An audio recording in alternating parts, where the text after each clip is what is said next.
उसमें इशू था 3 कठिया जो खेती करवा रहे थे, जो आप चर्चा कर रहे थे, नील की खेती। जबरदस्ती जो किसान गन्ना उपजाते थे, धान की खेती करते थे और भी चीज़ों की खेती करते थे, उनको जबरदस्ती कि अगर 1 बीघा 20 कट्ठा हम लोग कहते हैं, उसमें से 3 कट्ठा मैंडेटरी आपके लिए ये नील का उत्पादन करना पड़ेगा, खर्च भी आपको अपना ही देना पड़ेगा।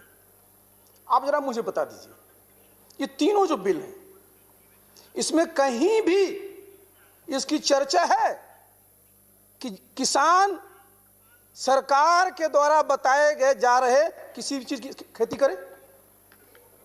बता दें किसी में है अगर, तो कैसे इसको चंपारण से इसकी तुलना करेंगे? नहीं कर सकते, बिल्कुल इशू डिफरेंट है। आप आइए, दूसरे इशू पर आप आइए। आपने खेड़ा का उदाहरण दिया, हम आएंगे उस पर, हम आएंगे। हम इशूज पर हैं, हम इशू कंपैरिजन पर में, हम कंपैरिजन पर हैं, हम उस पर नहीं है। हम हिस्टोरिकल फैक्ट्स पर हम आ रहे हैं।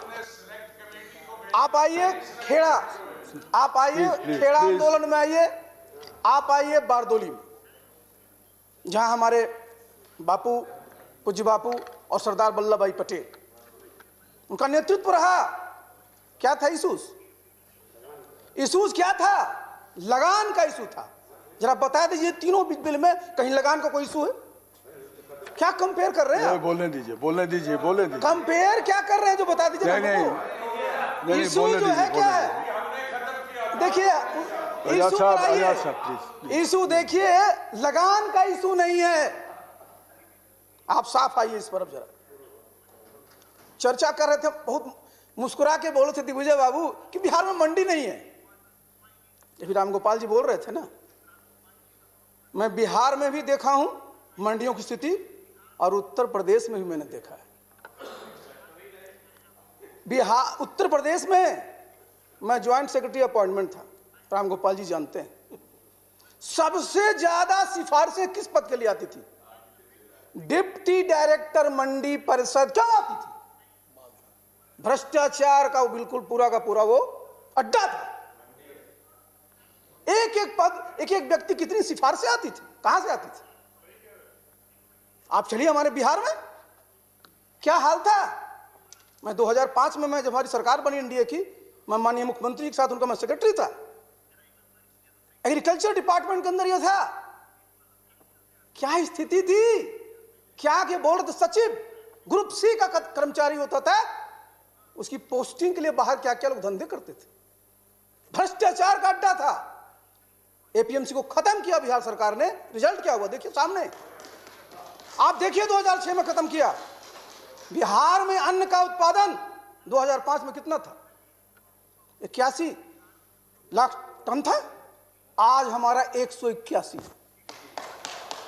प्रोक्योरमेंट क्या था? बहुत कम प्रोक्योरमेंट था 2005 के पहले। आज हमारा लक्ष्य 45 लाख टन सिर्फ धान का है। आप चलिए प्रोडक्टिविटी पर। बिहार में पहले क्या था? जो हमारा मक्के की चर्चा करे तो मैं आऊंगा उस पर। मक्के का उत्पादन 135% बढ़ा है 2005 के बाद।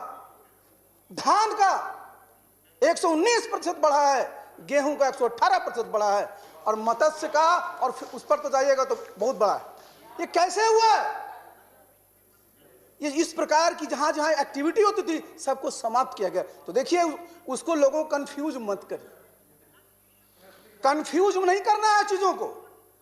स्टेट आइए जरा, आइए पहला कानून पर। पहला कानून क्या कहता है?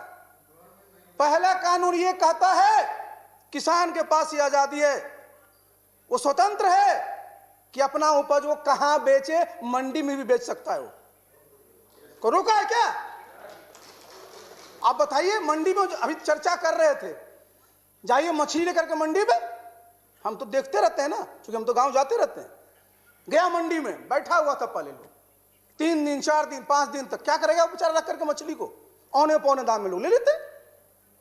अब आज वो स्वतंत्र है कि अपनी मछली को कहीं भी बेच सकता है, अपनी सब्जी को कहीं बेच सकता है। और हमारे नालंदा जिला से मैं बता दूं, सब्जियां आपके कलकत्ता भी जा रही है और सब्जियां हमारी रांची भी जा रही है। तो ये नहीं है, इसमें कहीं भी रोक नहीं है। गुमराह कर रहे हैं लोगों को जाकर के, और बता तो दीजिए कहीं पर। अब दूसरा जरा पास आ जाइए, दूसरे में आ जाइए। क्या कह रहे हैं आप कि भाई जो अभी राम गोपाल जी बता रहे थे कॉन्ट्रैक्ट फार्मिंग, आप चले जाइए बिहार उत्तर प्रदेश में, ठीक ही तो बोल रहे थे वो। इनफॉर्मल कॉन्ट्रैक्ट फार्मिंग तो हो ही रही है। ये पूरा बटाई है क्या? कह रहे थे ना कि 2 साल से ज्यादा नहीं देंगे क्योंकि कब्जा कर लेगा। और कॉन्ट्रैक्ट में क्या होता है? कॉन्ट्रैक्ट कहीं फोर्स्ड नहीं होता है। कॉन्ट्रैक्ट में आपका अपना जो है उसमें विलिंगनेस होता है। 2 पार्टी जब विलिंग होती है तब कॉन्ट्रैक्ट होता है। किसान कॉन्ट्रैक्ट करने के लिए फोर्स्ड है क्या? उसकी इच्छा नहीं है, वो नहीं करेगा कॉन्ट्रैक्ट। उसकी सुविधा है, उसको सहूलियत मिलेगी, उसकी आमदनी बढ़ेगी तो कॉन्ट्रैक्ट करेगा। तो इसलिए इस चीज की चिंता नहीं होनी चाहिए। कहा है। और तीसरा तो बड़ा बढ़िया आपने कहा, तीसरा जो एसेंशियल कम्युनिटीज एक्ट पर आ जाइए। कौन सा जमाना था? 1954-55 में जब एक्ट आया था एसेंशियल कम्युनिटीज एक्ट, स्कार्सिटी का जमाना था। हम लोग शिप टू माउथ वाली इकोनॉमी थे, बाहर से अनाज आता था, PL 480 की मार खाते रहते थे हम लोग, और तब जो है हम लोग को यहां खिला पाते थे। और आज क्या है? 296 मीट्रिक टन खाद्यान्न उत्पादन हो रहा है और 320 मीट्रिक टन सब्जी और फल का उत्पादन हो रहा है।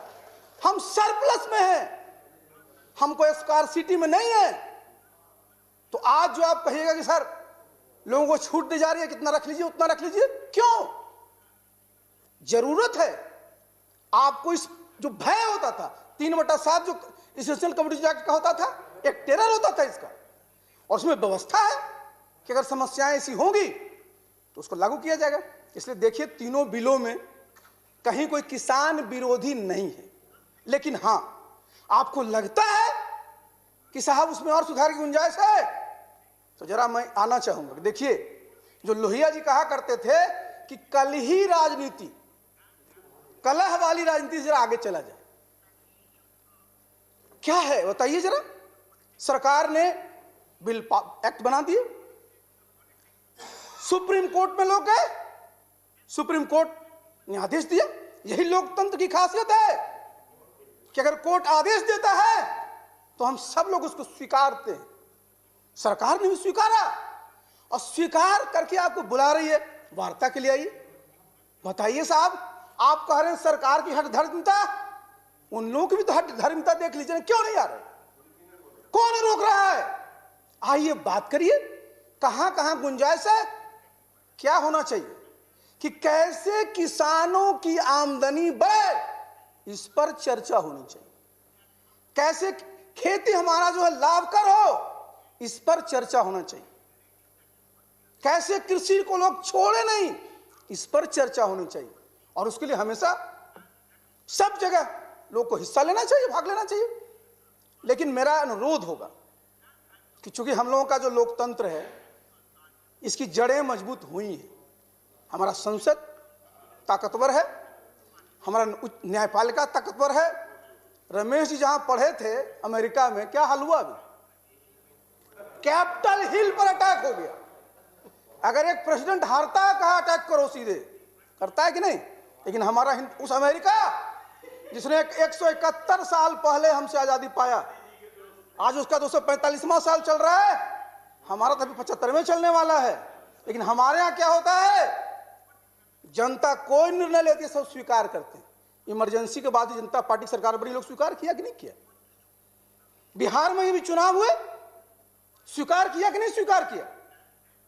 लेकिन आप देख लीजिए क्या होता है अमेरिका में।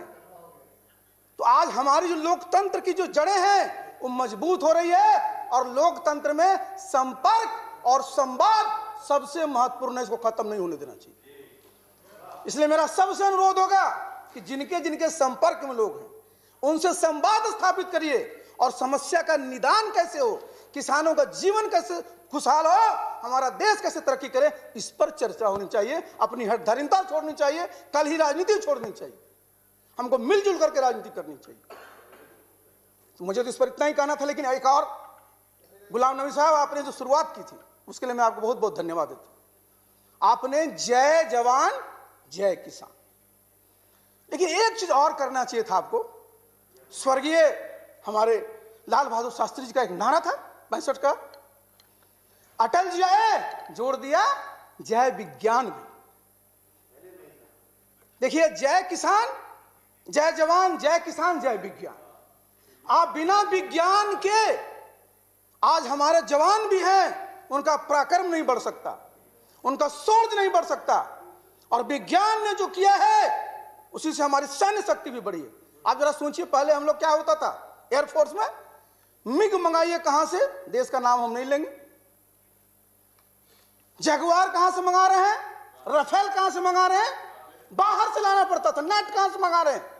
और आज कितने प्रसन्नता की बात है, कितना गौरव की बात है कि हमारा HAL 83 तेजस विमानों को बनाएगा फाइटर का, है कि नहीं है? बने थे, लेकिन आपने इतना बड़ा आदेश नहीं दिया था। 48,000 करोड़ का आदेश मिला है। आप देखिए, आप सुन लीजिए, पहले तोप मंगाते थे, तरह तरह के घोटाले हो जाते थे, और आज देखिए अपना टैंक बन रहा है, हमारा सुपरसोनिक, हमारा टॉर्पीडो वो बन रहा है। पहले तो हम लोग 303 से ही काम चलाते रहते थे, आज आप देखिए इंसास है, और भी अच्छी अच्छी हमारी बंदूक राइफलें बन रही हैं।